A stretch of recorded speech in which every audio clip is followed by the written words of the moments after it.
Hey guys, how's it going? TI is proceeding, and today we got some upper bracket games, specifically Parivision versus Team Spirit. And there were several plays that I wanted to showcase because I think it's very easy to overlook them.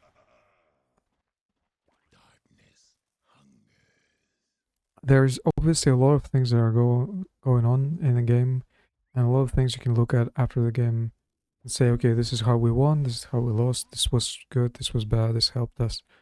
This was useless. We shouldn't do this. Um, for me personally, a lot of the smaller things that people discuss take a lot of attention and a lot of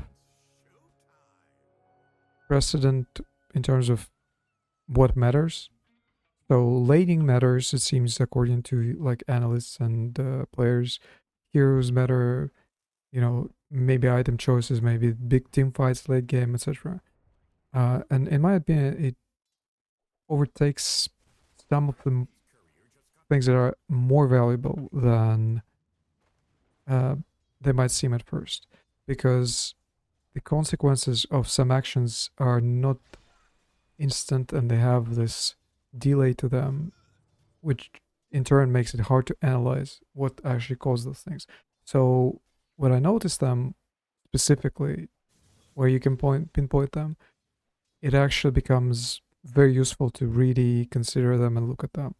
What I mean by that is, theoretically, when you play, you learn a lot of things, and as you learn them, you apply them in a game, but then it's not so easy to explain to somebody who didn't learn them through playing what exactly is going on.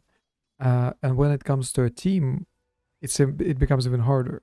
So to take Parivision, for example, right now, who are playing really well, and even though they're still making draft mistakes, they're still making game mistakes, they certainly have this team cohesion, which is built somehow into the squad, and it's not so easy to copy it. So when you see something that they do together that works, you really need to like grab it, especially at TI, because TI goes by fast, and you need to learn as fast as you can when you're at TI.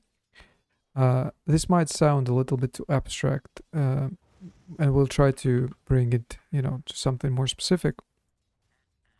But essentially, what I mean is that the players themselves might not be able to tell you exactly how they're doing what they're doing. In fact, I think it was 2 years ago. Yeah, it was TI 2024, I believe, the one where everybody was buying bracers. Uh, I was hanging out in Discord with some friends, and they were friends with Satanic, and so Satanic joined asking to go to play something. I don't remember exactly. And I had the chance to ask him about his build on Wind Ranger. And at the time, sometimes people would buy like two bracers, one bracer, three bracers. And my question was pretty simple, like, how do you decide how many bracers you buy? And his answer, obviously, I mean, he doesn't know me. He's not going to spend half an hour explaining it to me. Uh, but his answer was kind of like, I just figure it out. And that is exactly what players get to the point, like they get to the point where they just kind of feel it, they have an intuition. It is based on reality, meaning there is, if you dig deeper into it, you will find out the answers why they make this or this choice, and it can actually simplify making that choice for players as well. But when you're playing and when you're uh, performing it practically, not theoretically, you quite often actually get to that point where you know what to do, you feel it, but you don't exactly know why it is that way. It's just better. And this is obviously, it can cause a lot of arguments, etc., etc. Okay, so in practical terms, what am I talking about? First of all, let's congratulate me on predicting at least a little bit of the meta with the Slark Ember dynamic, and just overall like laning shenanigans that are happening. But that is not what I wanted to talk about. So I'll show you a couple of plays, and I want you to think to yourself, what do those plays actually mean to you? What is it that you think? How good are those plays? Okay, so play number one is collapse here. They're kind of, tier 1 tower still up at 27 minutes. Collapse here, go behind enemy players. We can actually watch his perspective, I think. So he has a blink, he has a big EB, and they want to go in. It's nighttime, so he sees Rubik. Rubik doesn't see him because, it's Night Stalker. They decide, okay, let's go. His team is there. They go on Rubik. They get Rubik. They go on Slark. Meanwhile, they kill Ogre. They go on Slark, force his BKB. And now Night Stalker, also no BKB. Alright. What do you think? Is this a good play? Is this a bad play? Is it beneficial? What's happening? They clearly killed 2 supports. They got 2 kills. Nobody died. Well, okay. I assume most people will say, okay, this was decent. Alright. A different play happens a little bit later. I think at 28 minutes or so.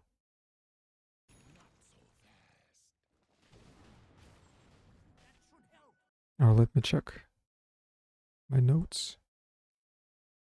Oh no, it was way later.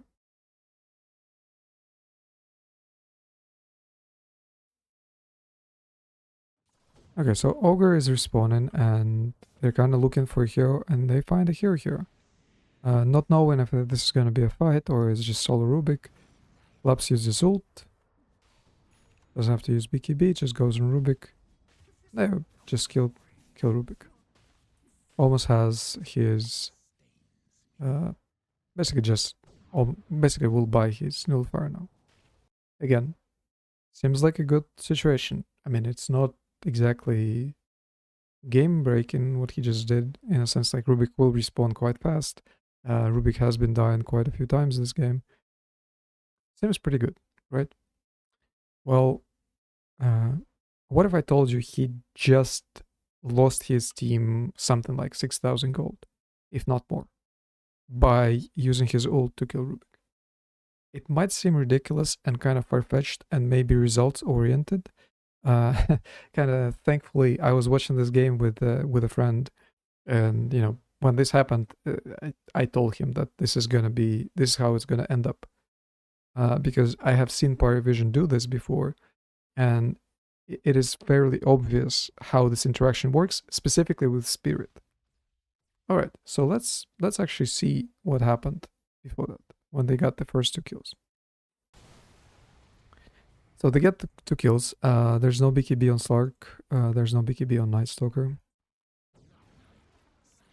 And it might seem like a beneficial situation for Night Stalker's team, but although his ult is pretty long, so 30 seconds, pretty good, it's a very strong ult, he actually does not do anything without his ult. He is fairly weak, especially no ult, no BKB. It's a fairly weak hero. You can see he's not out farming, he's not huge, he cannot carry with his net worth. And this hero is kind of like Enigma in that sense. It's very much based around your ult. So as soon as you use your ult, your team has to have an understanding that this is important, especially if there's no meta as well. They have to understand that this is important. And you can see that what will happen is that Parivision, they're very keen on it. They know this is the time to go. Yes, there's no BKB on Slark, but Slark still functions without the BKB. His ult is back because it's 40-second cooldown. Night Stalker doesn't function. That's it. This is enough. He doesn't have mana, doesn't care, has the Greater Lotus. Now, this move, this whole thing, killing 2 heroes and proccing, like popping BKB, is actually a really serious situation. And if you look at Team Spirit, they are not taking it very seriously. They're just spread out on the map. They're thinking this is downtime. They have pretty good vision. They have vision here kind of protecting. Yitoro's farming his Talisman of Evasion. They're thinking about, okay, we're going to buy butterflies soon. We're going to do all that. and we're gonna like fight. And to them, this might seem like this is okay. We're preparing for the next fight. Nothing's gonna happen. Night Stalker's here farming, so they're spread out. You know, kind of nice casual game of farming the whole map. In fact, Astini in one of his videos, and I think this is maybe where Parivision kind of got it from, although I don't think he's the only one who thinks about that, but I distinctively remember him saying that when you're down, when you're basically, he was talking about when you're losing, you cannot just spread out on the map and hope to farm because you will get destroyed. You still need to stick together and make moves. And good teams kind of still do that. I think this is an extension of that same idea that you have to evaluate how often you stick together. Is it still important to stay together? Like, is this a situation where you just run around on the map, one by one, or do you still need to stick together? So I think Parivision have this kind of understanding, and Spirit don't. And this is actually the way I see it. This is the biggest difference between these two teams, and defines one as basically likely to maybe win TI, or at least like really fight for the TI championship, and another one is just probably not going to get to the finals.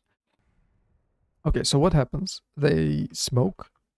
They have a ward, which is very important. So as soon as smoke breaks, he wards to see what's happening, and they're kind of lucky.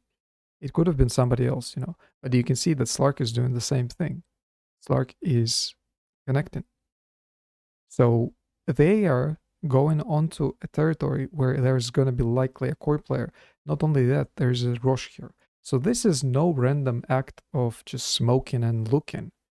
This is a very deliberate understanding on what portion of the map is going to be a successful move made, simply because there's Rosh here. And more importantly, I'm pretty sure they would, if they didn't find anyone here, they would secure the area, maybe get the support, and quickly try to get Rosh. Simply because they know this guy is useless. Even if it was 20 seconds here, they would probably still do it. They're kind of lucky. They get the Thor, which is like the biggest skill on the map. They don't even bother finishing him. And this might seem like a small thing, what they're doing here. Watch noticed. This might seem like a small thing, that he's just like, I'm not even gonna finish this guy. Like, Ducalis is gonna finish him. You know why? Because they know what they're doing. They have a very distinct understanding of what it is that they want out of this situation. Now, the next situation happened at 31:30. And after seeing this situation and thinking about it, you will kind of get the second situation almost instantly. So kind of the same scenario, Rubik dies. There's Aegis on Furion, roughly 2 minutes left. Kind of the amount of time you need to, make a move, go high ground, whatever. 2 minutes is pretty good. 1 minute is probably not enough. Okay, so what are they doing? In the game, what I said is that as soon as Rubik responds, they're gonna go smoke and try to find like an engagement, because they want to use this Aegis. They wanna. This is it. They wanna go. This guy, just essentially this move just cost Spirit. I can't say the game, but a lot of gold. And why did that happen? It's not really that Collapse has done it. It is that they don't themselves understand what it means when Collapse uses his ult. They just don't understand what this means for them. And you will see that they kind of play the same way. They spread out, they kind of a little bit more grouped up here, but you can see they have no plans for fighting. They again think this is downtime, that they have time to do nothing. They can relax and, get their items, group up and make a move a bit later. They're out of the game, essentially. They're thinking about something else. But these guys, Parivision, they don't even wait for anything. I mean, specifically Rubik, because they know there's nothing that Night Stalker can do. It's daytime, he has no ult. It's done, it's over. Watch this TP from Satanic. He TPs. Kind of sucks that he doesn't have Wrath of Nature. It's very good shard, especially in a situation like this. They knew that this was going to happen because they understand the game. They understand that this is the spot where they want to be, where action is going to be. And again, I mean, I could say that they're kind of lucky because they're getting like ridiculously good jumps. But then again, luck is, opportunity meets ability in some sense. They know that there's going to be an opportunity here. And this is, you can see how quickly the net worth is rising. They don't even have Rubik, but it doesn't matter. Collapse again. It's just completely out of nowhere. They think nothing is happening, and actually you're about to lose extreme amount of gold after getting a kill. All right, and the game, you can see the game is kind of, is gonna spiral out of control after that fight. The kill count is kind of similar, but what Parivision are doing, the kind of kills they're getting, much more impactful, and that is by design. That is what makes them, I think, fundamentally like a tier above Spirit in some sense, or half a tier above Spirit. Simply understanding this dynamic. And when I say simply, you can watch this video, understand it, kind of, okay, well, if they have cooldowns, we need to make a move. That makes sense. The problem is, when you're going to try to make a move, if Spirit try to replicate it, for the first like 5-10 games, if they really try, they're just going to keep not finding fights, and they're going to be wasting their time instead of farming. And it is a Parivision thing that they managed to do it. They actually managed to do it properly. All right, let's watch another situation, and then I will try to give a slightly better, more kind of a different explanation of the same thing, at least the way I see it, or the way I kind of think about it, which maybe is going to be useful. Okay, so this is game 3 in the series, and Spirit did win the second game in a very strange way, but it was a very successful game for Spirit. They essentially out of nowhere just destroyed Parivision and took a map, and Parivision just GG out. Probably a lot of people, didn't expect that. I did not expect it myself. Okay.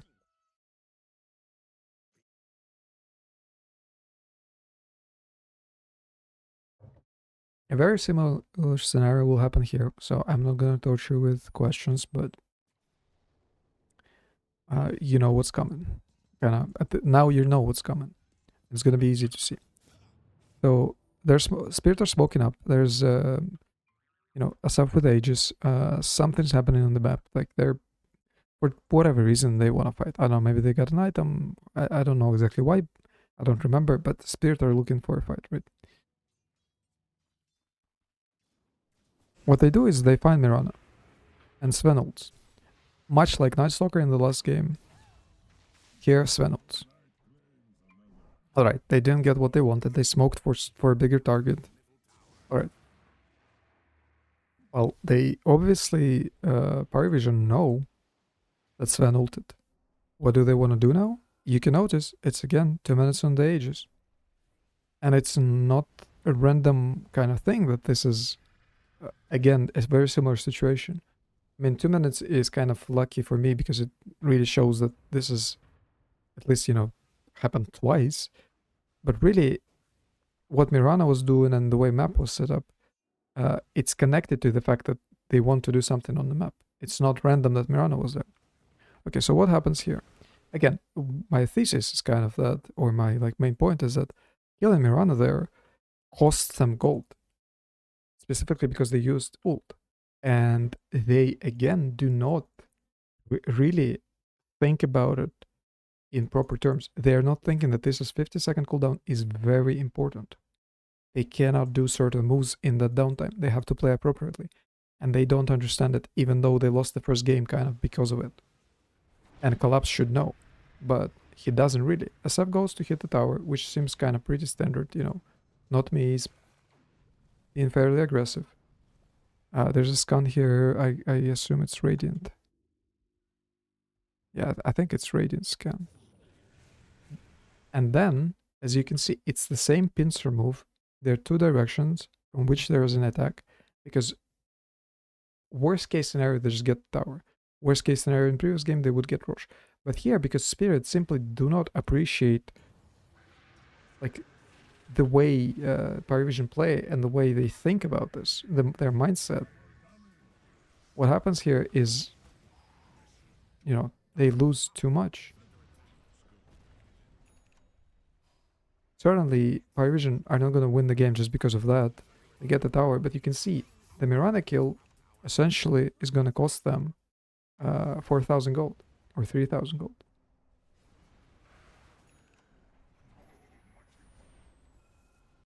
As you can see, advantage 7,000. And Sven now has ult, but think about it this way. Not only didn't really use anything to get that, maybe, Moonlight Shadow. Spirit don't have the map set up. They don't know where they want to go. They have nothing to counter, to do the same thing. And I think this brings us to the other side of this thing.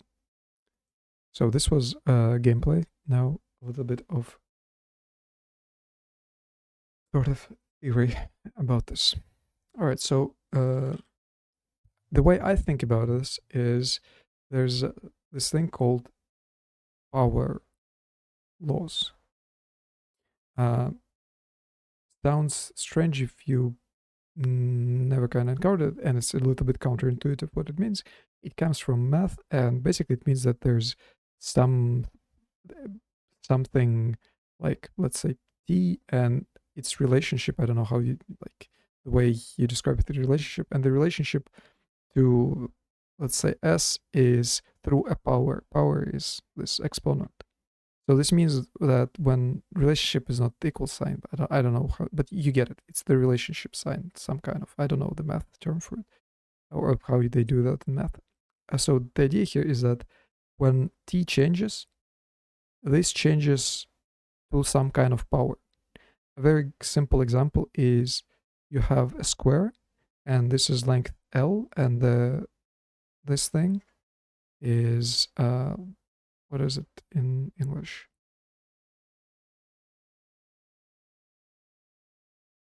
I forget, but basically this area, area A. The relationship here is that if you increase the length, like if you double it, then it's gonna, so the length you x2, then the area is gonna be x4. This is because the relationship is, it's a power law. So because area is what equals L squared. So when you increase this by 2, this increases by 4 because you square the increase. An interesting like real life thing is I don't know how to draw, but basically, you have an ant with legs, a lot of legs. You have an ant. Hopefully, this looks like an ant with small things. Yeah, I don't think they have anything here. You have an ant, and if you wanted to increase it in size to a size of like an elephant, like they could do in a movie, like a really big ant, kind of scary, I guess.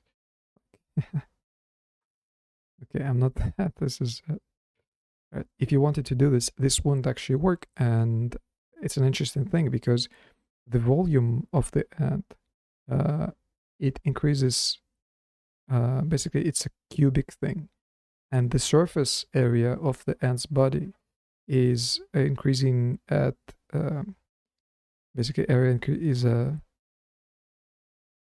quadratic, I think it's called in English.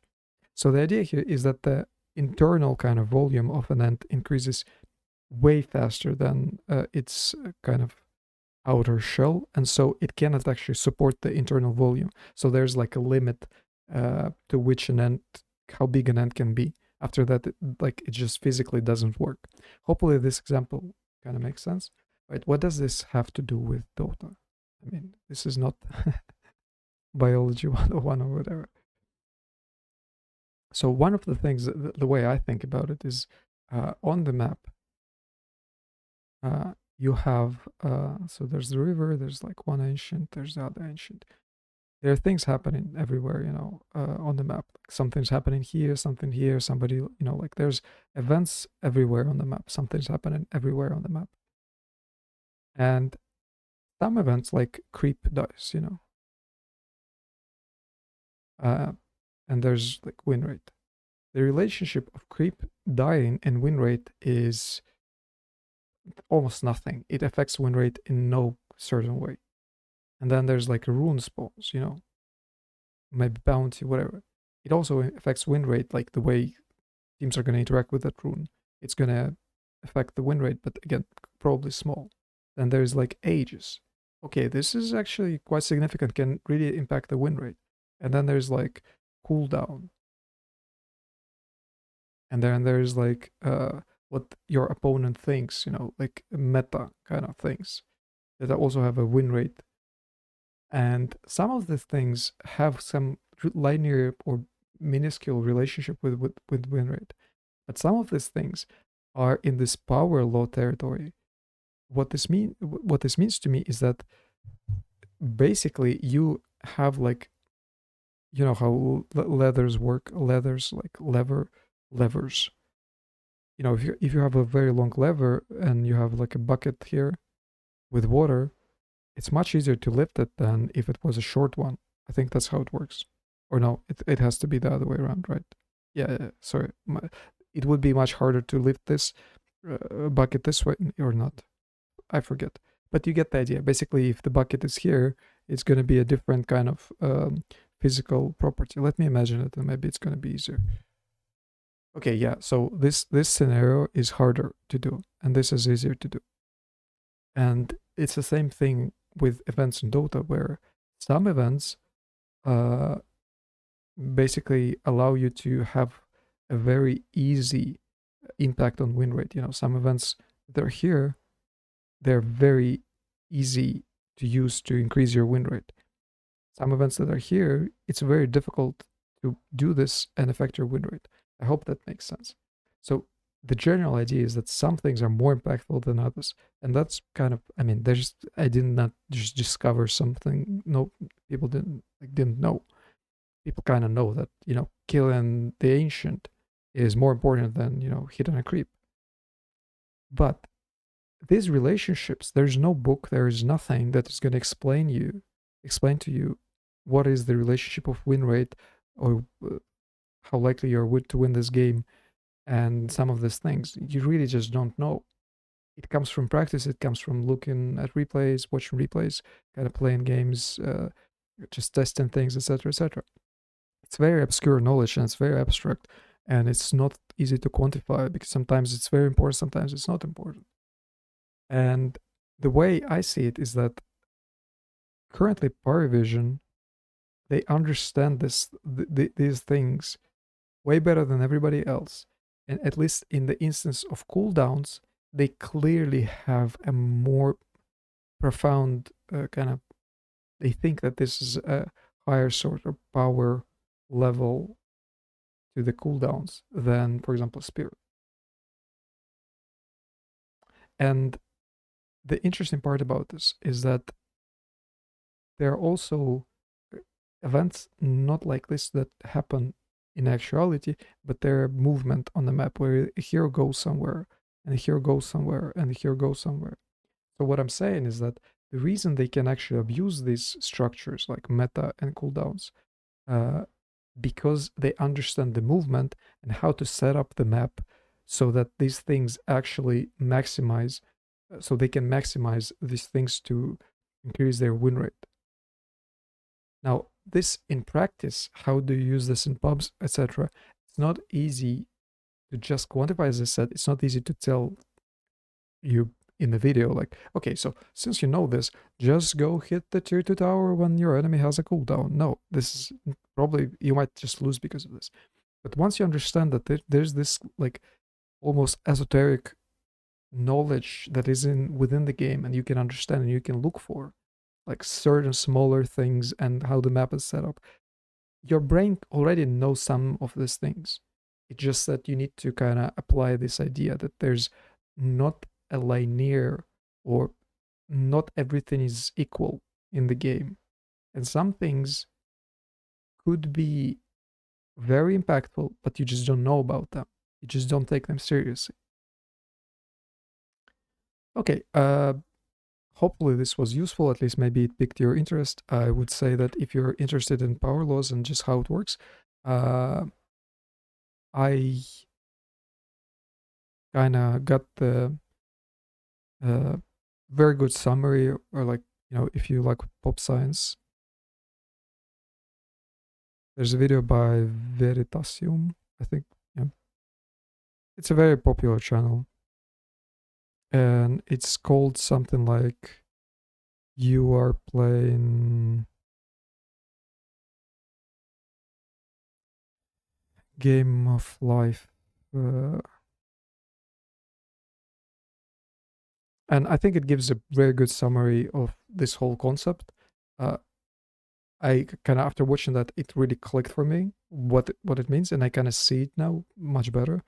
If you just type in Veritasium power law into YouTube, you will see the video. It's very good. I think it's just in general good to understand in life. Maybe it's gonna, help you with something. All right. Well, thank you for watching. I again hope this was useful, and I'll see you guys next time. Good games, everybody.